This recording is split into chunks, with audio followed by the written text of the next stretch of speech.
بسم اللہ الرحمن الرحیم۔ السلام علیکم۔ ایک رات سلطان محمود غزنوی سو رہا تھا کہ اچانک اس کی آنکھ کھل گئی۔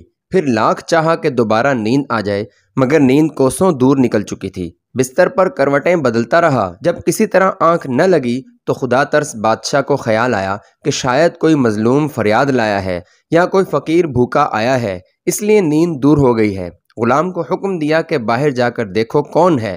غلام نے باہر جا کر دیکھا تو کوئی نہ تھا۔ واپس آ کر کہا کہ جہاں پناہ کوئی شخص نہیں ہے۔ محمود نے پھر سوچا کہ سو جائے، مگر نیند نہیں آ رہی تھی۔ وہی بے چینی اور گھبراہٹ پیدا ہو گئی۔ غلاموں کو دوبارہ کہا کہ اچھی طرح دیکھ کر آؤ کون مظلوم آیا ہے۔ غلام دوڑے ہوئے گئے، ادھر ادھر دیکھا اور واپس آ کر بولے، حضور کوئی نہیں ہے۔ سلطان کو شک ہوا کہ شاید غلام تلاش کرنے سے جی چراتے ہیں۔ غصہ میں خود کھڑا ہوا اور تلوار ہاتھ میں لیے باہر آ گیا۔ بہت تلاش کیا مگر کوئی شخص نظر نہ آیا۔ قریب ہی ایک مسجد تھی، اس کے دروازے پر آ کر اندر کی طرف جھانکا تو آہستہ آہستہ کسی کے رونے کی آواز آئی۔ قریب پہنچ کر دیکھا تو ایک شخص فرش پر پڑا ہوا نظر آیا۔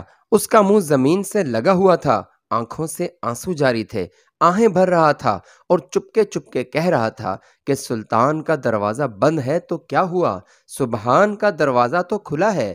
اگر محمود بادشاہ سو رہا ہے تو حرج نہیں، معبود حقیقی تو جاگ رہا ہے۔ اے فریادوں کو سننے والے، میری فریاد کو پہنچ۔ محمود یہ سن کر اس کے بالکل قریب پہنچ گیا اور بولا، محمود کی شکایت کیوں کرتا ہے؟ وہ تو ساری رات تیری تلاش میں بے چین ہے۔ بتا تجھے کیا تکلیف ہے، کس نے تجھے ستایا ہے، کیوں اور کس غرض سے آیا ہے؟ یہ سن کر وہ شخص اٹھ کھڑا ہوا اور پھوٹ پھوٹ کر روتا ہوا بولا، حضور ایک درباری کے ہاتھوں ستایا ہوا ہوں، مگر اس کا نام نہیں جانتا۔ اس نے میری عزت خاک میں ملا دی۔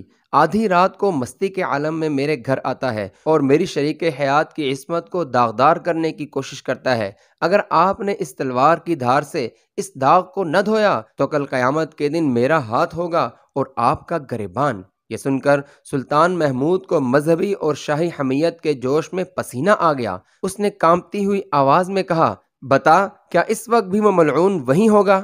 اس شخص نے جواب دیا، اب تو بہت رات گزر چکی ہے، شاید چلا گیا ہو، لیکن مجھے ڈر ہے کہ وہ پھر آئے گا۔ سلطان نے کہا، اچھا اس وقت تو جاؤ، مگر جس روز جس وقت وہ آئے تو مجھے اطلاع کر دو۔ اس شخص نے سلطان کو دعا دی اور رخصت ہو کر چلا ہی تھا کہ سلطان نے رکنے کا حکم دیا اور پہرے داروں سے کہا کہ دیکھو یہ شخص جس وقت بھی آئے، میں سوتا ہوں یا جاگتا ہوں، اس کو فوراً مجھ تک پہنچا دو۔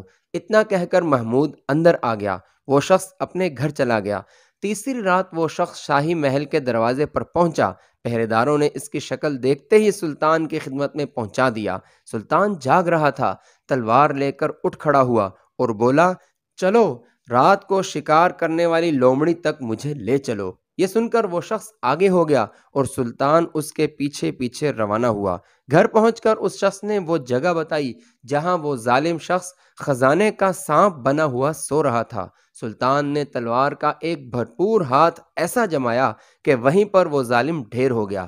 سلطان نے اس کا چہرہ دیکھا، اس کے بعد مظلوم صاحب خانہ کو بلا کر فرمایا، اب تو محمود سے خوش ہو؟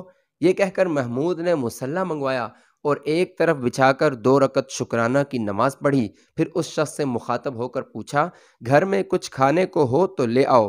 اس نے جواب دیا کہ ایک چونٹی سلطان کی کیا خدمت کر سکتی ہے، جو کچھ ہے حاضر کرتا ہوں۔ یہ کہہ کر دسترخوان ڈھونڈ کر سوکھی روٹی کے کچھ ٹکڑے لیے ہوئے آیا اور سلطان کے سامنے رکھ دیے۔ سلطان نے ایسے شوق سے ٹکڑے کھائے کہ شاید عمر بھر کوئی لذیذ کھانا اس طرح نہ کھایا ہو۔ کھانے سے فارغ ہو کر سلطان نے اس شخص سے کہا کہ معاف کرنا، میں نے تمہیں کھانے کے لیے تکلیف دی، لیکن سنو، بات یہ ہے کہ جس روز تم ملے اور اپنا دکھڑا سنایا، اس وقت سے میں نے قسم کھائی تھی کہ جب تک اس خبیث کے سر کو اس کے کندھوں سے جدا کر کے تمہارے گھر کو پاک نہ کر دوں، رزق کو اپنے اوپر حرام سمجھوں گا۔ پھر 2 رکعت شکرانہ میں نے پڑھی جس پر تم حیران ہو رہے ہوگے، لیکن سنو، اس شخص کے متعلق مجھے اندیشہ تھا کہ میرے بیٹوں میں سے کوئی ہوگا۔ میں اپنے دل میں کہتا تھا کہ میرے درباریوں اور ساتھیوں کو اتنی جرت نہیں ہو سکتی کہ وہ میرے مزاج سے واقف ہوتے ہوئے ایسی حرکت کریں۔ میں جس قدر زیادہ سوچتا گیا اسی قدر میرا یقین بڑھتا گیا کہ اتنی بڑی گستاخی کی ہمت صرف بادشاہ کی اولاد کو ہو سکتی ہے، کیونکہ عام طور پر بادشاہوں کی اولادیں غرور کے نشے میں مست رہتی ہیں۔ چنانچہ میں تمہارے ساتھ یہاں اپنے کسی فرزند کو قتل کرنے کے ارادے سے آیا تھا۔ جب میں نے صورت دیکھی تو معلوم ہوا کہ یہ میرا فرزند نہیں، کوئی غیر شخص ہے، اس لیے میں نے خدا کا شکر ادا کیا۔ اچھے اور ایمان افروز واقعات سننے کے لیے چینل کو سبسکرائب کریں۔